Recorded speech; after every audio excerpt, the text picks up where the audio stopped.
আগামী ২০ বা ২৫ বছর পরে আমরা ঢাকা মেডিকেল কলেজকে দক্ষিণ এশিয়ার অন্যতম শ্রেষ্ঠ চিকিৎসা শিক্ষা গবেষণা ও উদ্ভাবনের কেন্দ্র হিসেবে দেখতে চাই। একটি আশ্বস্ত করার বাক্য একটি ওষুধের মতো কাজ করে। চিকিৎসা বিজ্ঞানের ভিত্তি জ্ঞান হলেও চিকিৎসা পেশার প্রকৃত ভিত্তি মানবিকতা।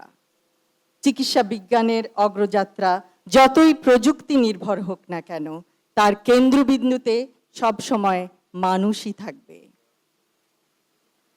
আগামী ২০ বা ২৫ বছর পরে আমরা ঢাকা মেডিকেল কলেজকে দক্ষিণ এশিয়ার অন্যতম শ্রেষ্ঠ চিকিৎসা শিক্ষা গবেষণা ও উদ্ভাবনের কেন্দ্র হিসেবে দেখতে চাই। ঢাকা মেডিকেল কলেজ হাসপাতালের আগামী অধ্যায়টি শুধু অতীতের গৌরবের ধারাবাহিকতা নয়, এটি হবে নতুন উদ্ভাবন, আন্তর্জাতিক সহযোগিতা, গবেষণায় উৎকর্ষ এবং মানবিক নেতৃত্বের এক নতুন অধ্যায়।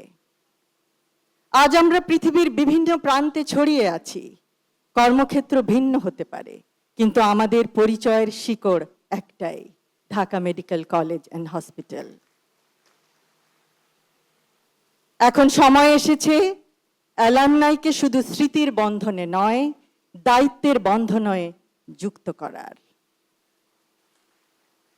একটি প্রতিষ্ঠানের প্রকৃত শক্তি তার অবকাঠামোতে নয়, তার মানুষের মধ্যে। ঢাকা মেডিকেল কলেজের সবচেয়ে বড় সম্পদ তার মেধা, তার মূল্যবোধ এবং তার মানুষ। প্রতিযোগিতার মধ্যেও সহযোগিতা সম্ভব। চিকিৎসা বিজ্ঞানের প্রতিটি সাফল্যের কেন্দ্রবিন্দুতে থাকে একজন মানুষ, একটি পরিবার, একটি জীবন।